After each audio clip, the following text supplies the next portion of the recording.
Hey, what's going on, guys? I'm going to talk today about Southern Miss football. And Southern Miss finished the season with 8 wins and 4 losses, and they are going to a bowl game. They're going to Shreveport, Louisiana to play the Florida State Seminoles. And particularly in the 1970s and the 1980s, USM and Florida State were rivals, so it's renewing an old rivalry, which I'm really happy about.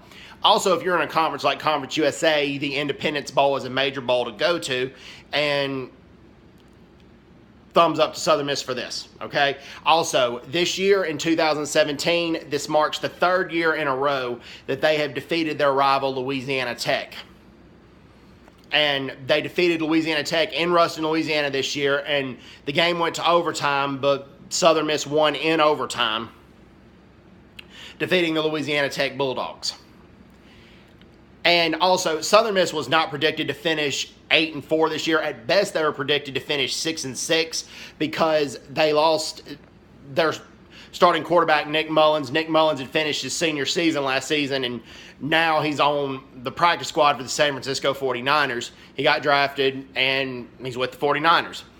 And so they had 2 quarterbacks competing for the starting job throughout the season. They had Keon Howard and they had Quadre Griggs. Well, part of the season, Quadre Griggs had injured his non-throwing hand.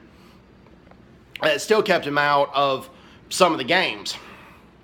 And Keon Howard is a true sophomore. He's not a redshirt sophomore.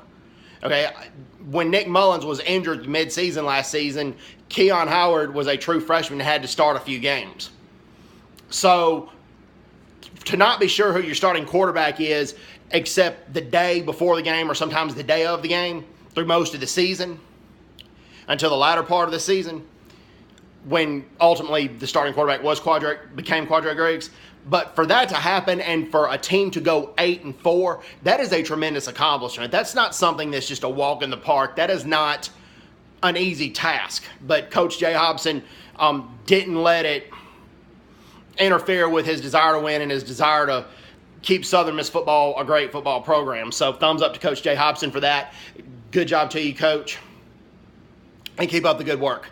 So Jay Hobson has been at Southern Miss for 2 seasons, and right now he has 15 wins and he has 10 losses, which is not a bad accomplishment at all. So good job to Coach Jay Hobson for that.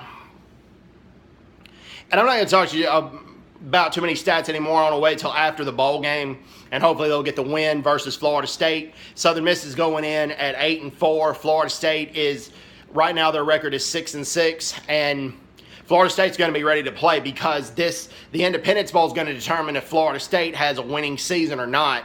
Bowl games are counted in your overall record